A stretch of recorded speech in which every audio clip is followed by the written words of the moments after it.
Hello, everyone. This is Tom Williams here. I have to talk about the Darkside of the Ring episode on Chris Kanyon. Whoever had not watched that episode, please go down below and watch the episode yourself, and also check out other video about Chris Kanyon because this episode is like everything about this episode is amazing. And it's very heartfelt and very tragic.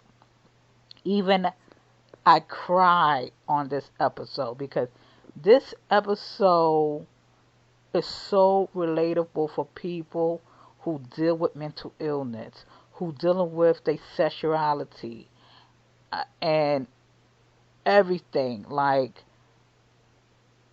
even the young buck was in this episode. Chris Jericho's in this episode, I think. That DDP, Diamond Dallas Page is in this episode. Brian Cage is in this episode. Jay Mitchell. Speaking of Jay Mitchell, he is the MVP. Hands down. Like, he was that ride or die friend who making sure his friends is alright. But in the end of that episode, I'm gonna let you watch it because Jay Mitchell, I don't know why James Mitchell doesn't have more bookings like he deserved. Like, I don't understand he's not in WWE yet or AEW because he need to be out there, like has some recognition. Like, this dude is amazing manager. But anyway, this episode was very hard hitting for me. It just made me emotional. It made me cry. Um, Everything in this episode is a must watch. I understand why this episode have the highest ratings than other episode in the Dark Side of the Ring series. Like, people think that Dark Side of the Ring is giving pro wrestling business a bad name. Like, oh, why they gonna do wrestling like that? Not all wrestlers is like this, or not all promoters not like that. No, Dark Side of the Ring is like teaching us, showing us, educating us, like how dark the wrestling business is, and change that darkness into light. When you see so much dark in the world, you got to get a light bulb and shine on the darkness and clear out the darkness. If you understand me when I say that comment. Whatever happened in the dark, it come to light. And this series shows the dark side of everything in the wrestling business. And this episode of Chris Kanyon was a tragic story. Chris Kanyon was a guy who want to be seen as one of the greatest wrestlers there is. He idolized Ric Flair. Ric Flair turned him down when he needed that sense of closure, that sense of purpose in his life. And Ric Flair is not the only person to blame on Chris Kanyon's death. It's more of the ignorance and how society views gay people or people part of the LGBTQ community, and also mental illness as well. Like, this episode is teaching us that we have to be accountable on the things we do or say towards people, because you never know what this person go through. And this episode teaches that about we have to be more kinder and more real with others. If you're not kind or you're not real, that's caused a lot of issue. Chris Kanyon had lots of people love him. Love him. Lots of peers love him. Even Jim Cornette love him. And you know that Jim Cornette do not love people like that. You know what I'm saying? Like, Jim Cornette is like one of those people that is brutally honest, and he gonna say what he gonna say. Jim Cornette is that type that he do not like many people.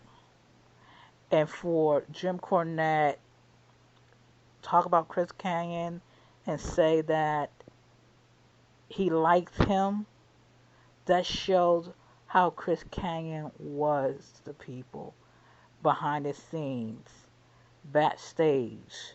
But however, society and the industry eat him alive because he was gay. And that's the story. It's like homophobia is still growing because of lack of ignorance and a lack of putting labels on gay people. Chris Kanyon even sent a letter to Stephanie McMahon to be a gay representative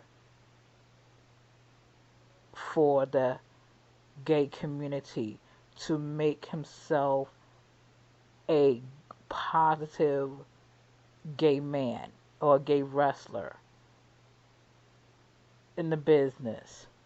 What they do, Stephanie McMahon didn't respond. He was okay. The company, WWE company, didn't treat him right. I'm gonna say it. WWE doesn't treat their LGBTQ wrestlers like Chris Kanyon. Undertaker beat him up.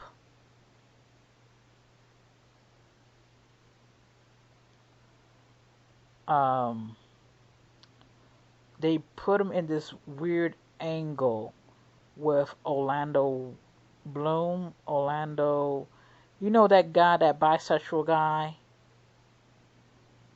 You know him.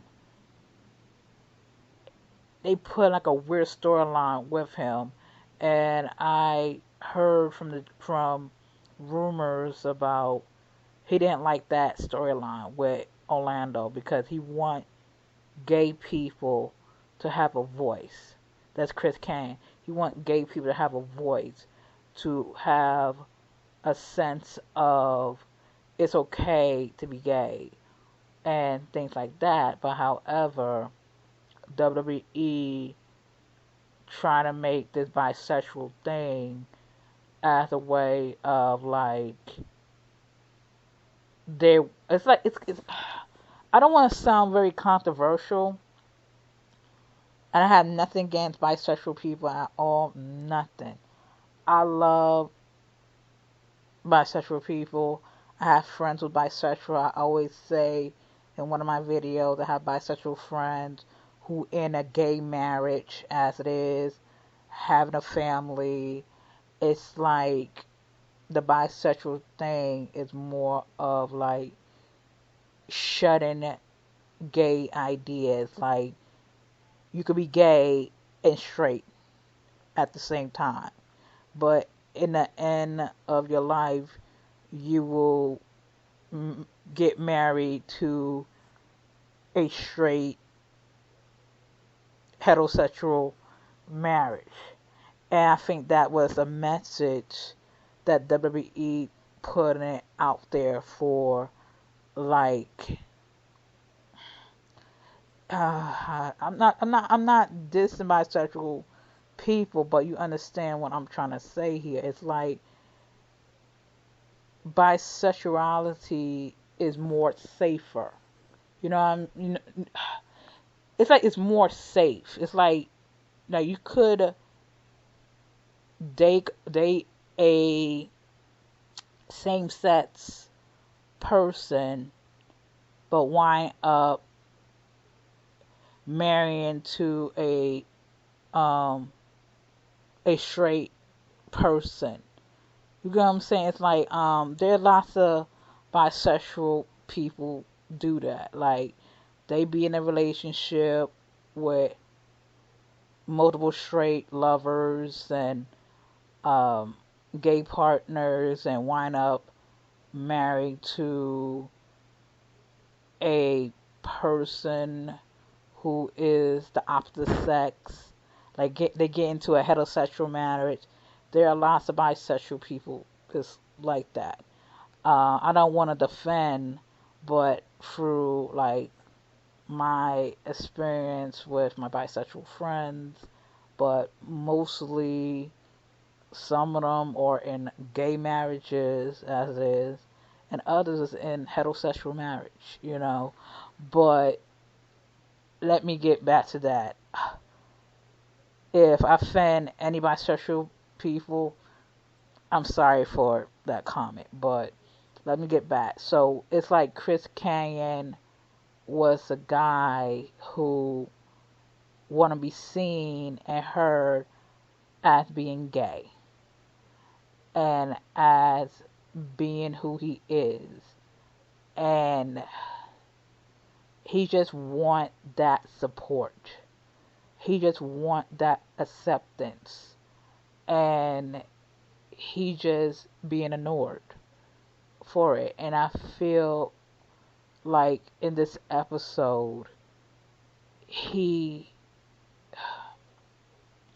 it's like I feel so bad for him, and I could see myself through him because I am a asexual person, and people don't understand being asexual is really tough because I'm not really into guys and girls. I'm not really into relationships and marriage. And when people look at you as like, oh my goodness, you are weird, or you're strange, or they dismissing you as being asexual, like, oh, you're not asexual.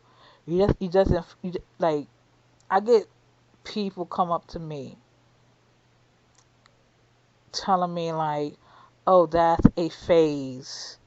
You'll find Mr. Right, or you'll find Mrs. Right, but mostly Mr. Right. You will have children and blah blah blah. And I'm telling them like, I am asexual. I'm not looking for no one and nobody. And they constantly like give me that like that dirty looks, weird vibes, um trying to change my sexuality, like, oh, I hook you up with a blind date. I don't need no blind date. I'm fine. I'm good. But there are people out there just this it's like people don't know boundaries, or people don't accept people who they are. And one thing I learned for sure is that when you tell people who they really are, no, let me phrase that. When you tell people what you really are, they get triggered because they don't want to see the truth of who you are. Because in their head, they don't see there are different types of people who have different personalities in them. And it's sad, but you have to accept their truth, but also accept your truth. Like, if I told people of me being asexual, some of them will accept me, and I go along with the people who accept me, instead of people trying to change you and trying to belittle you, trying to pass your grasp of who you are. You got to cut them loose. You got to cut them off. And I'm sorry. It's like, if they don't accept you, they got to go. And I know it hurt, but it got to go. Because they will learn the end. Like I said before, time heals. Just take your time. Just live your life. Go think the flow. Like, don't pressure yourself. If people don't like you, allow them. They will learn in the end. Trust me. I have people cutting ties from me of who I am. But as for Chris, he was all alone. And when I mean all alone, is more like he got friends. He got people who love him. But the issue was he doesn't have that solid support system. Like, I'm there for you. You know what I mean? You got a purpose here. Don't kill yourself. I'm here. And that's the reason I feel like Ric Flair should be the hero in his story instead of being a villain. Like, Chris Kanyon was a huge Ric Flair fan. He trained his son. Chris was a huge fan of Ric Flair. And what Ric Flair did at the Howard Stern show breaks my heart for him. Like, Rick should be like, you know what? I'm here. I'm here when you need me.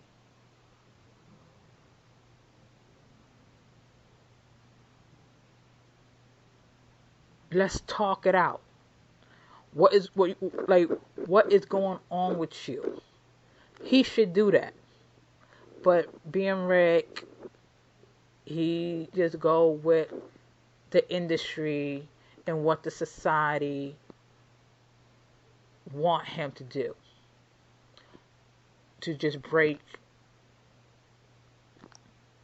Chris Kanyon's spirit in front of everyone in the Howard Stern show. And I think that's why this episode is just so powerful. You know, like, really powerful. Like, this is like one of the most relatable shows. No, matter of fact, one of the most relatable episodes so far in Darkside of the Ring, because everything about it, like the beginning, the end, like, you understand Chris Kanyon to the T. Like him struggling with mental illness, him dealing with his sexuality, how people treated him of being gay. And the sad thing about it, he was a good guy. A good guy as that. And it's just sad that he had to take his life of the bullshit he went through. But anyway, I love the episode. I love everything about it. So this is Ty Williams. Good day and goodbye.